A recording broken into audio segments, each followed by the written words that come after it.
Okay, now we're going to do a magnet test on the KWA lowers. Now, it's been said that it is all steel. Okay? We all know that there's steel in here, and there's steel in places where GMP doesn't have it.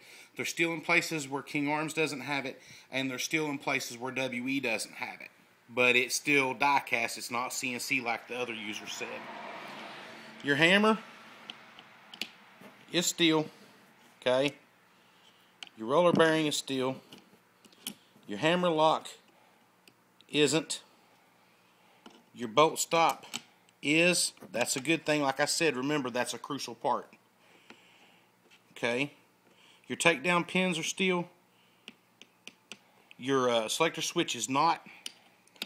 Your sling attachment is. Your castle nut is. The buffer tube is not. That's, well, yeah, it is. It's, God, is it? Yep, it's clinging. Your metal piece, like I said in the video right here, on your buffer lock, that is not steel. Okay, it's not grabbing, it's not steel. The pin is down here. That's not. So what's going to happen if you put an A2 buffer in here and cut it down like Booby was talking about? That's all good and fine. But without this being steel, it's going to smash the living crap out of it and it's going to bust it out of there. Okay, I wouldn't trust it. Keep what you got. Your takedown body pins are steel. Okay, you got a steel dust cover. Your body's not steel. Okay, your forward assist is not.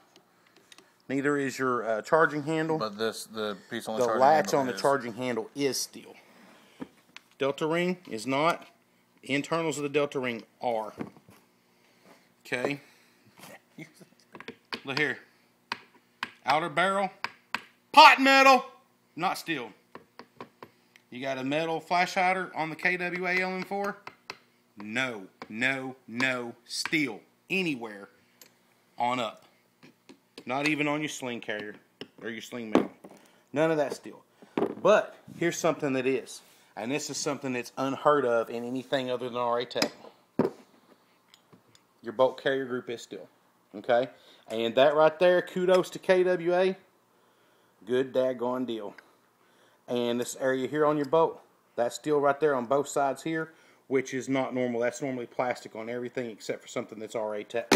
So, good job, guys, on that one. I'll give that to you. Loading nozzle is not. Fake gas tube is. And your bolt carrier group is steel. Okay? So, that's where you're getting your felt recoil from. Let's put this back together, and I'm going to talk to you about a video I saw.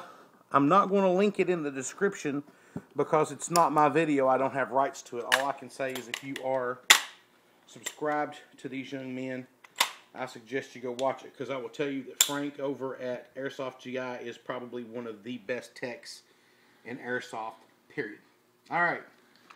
The KWA LM4 PTR. There have been a whole slew of issues coming up with this rifle. This rifle has taken 2 years to hit the market. Everybody that's gotten a pre-sample of it has said how amazing this gun is. It is a good gun. It's got a good felt recoil. It's got steel where it needs to be steel, but it is not 100% steel in the lowers. One of the major areas that needs to be steel, it may be on somebody else's, but we just did the test and it's not sticking, is that buffer lock. It is not steel. And I'm not even believing that this pipe is steel. I'm thinking it's picking up the spring underneath because that's a strong magnet. But, that being said, the customer complaints at Airsoft GI are as follows. KWA has told them, and everybody at Airsoft GI is telling everybody, 1, you have to use a special oil. You have to use a 30-weight remote control car shock oil on this gun, not regular silicone. Okay? It requires it.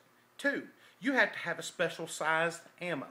Don't use regular 6mm BBs that everybody uses that's available. You have to hunt down some special stuff from Airsoft GI or someone who carries them because it has been chewing up BBs, breaking them. You can't use an unjamming rod to go from this end of the barrel in the heat of battle. You're going to have to sit out of the game, go sit on your butt, Take out the front pin, the back pin, separate the two halves, carry picks in your admin pouch, and pick out the destroyed BBs to put this weapon back into service. Alright? Airsoft GI and retailers all over Airsoft for years have preached one thing. How much time I got? 5:15. 5:15. They have preached the same thing, and I'm sorry I'm using Airsoft GI, but it's their video, okay? And I trust these guys. They're smart. Love them to death. Love ASGI. Love Tim to death. Bob Hildebrand, Frank, I think his last name's Chew.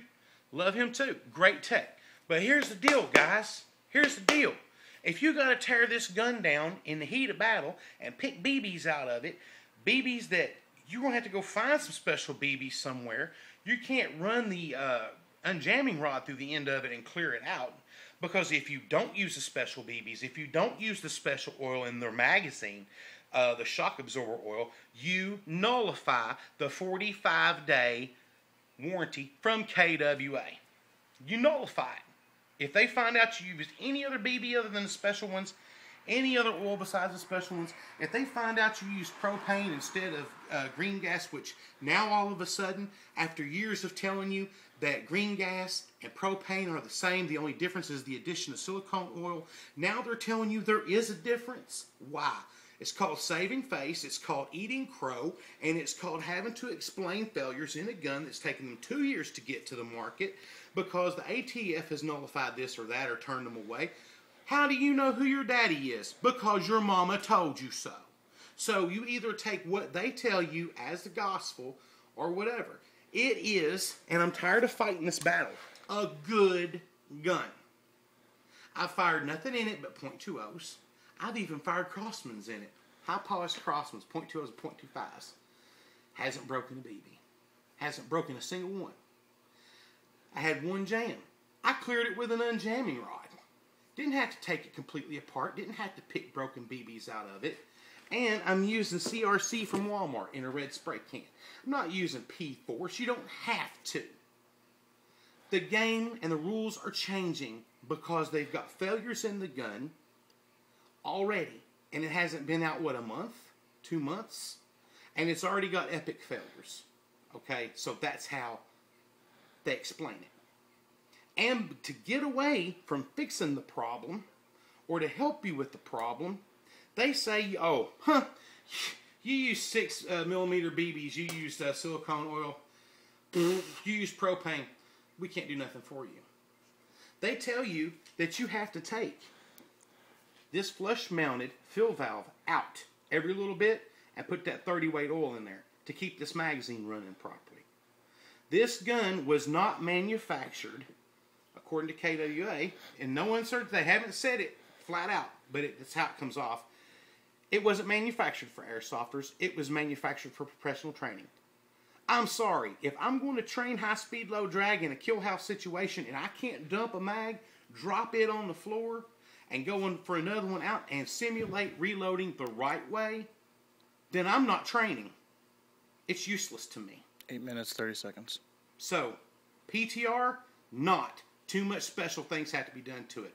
Super weapon, not. Good gun, yes. Worth the $379.95, absolutely. Thanks.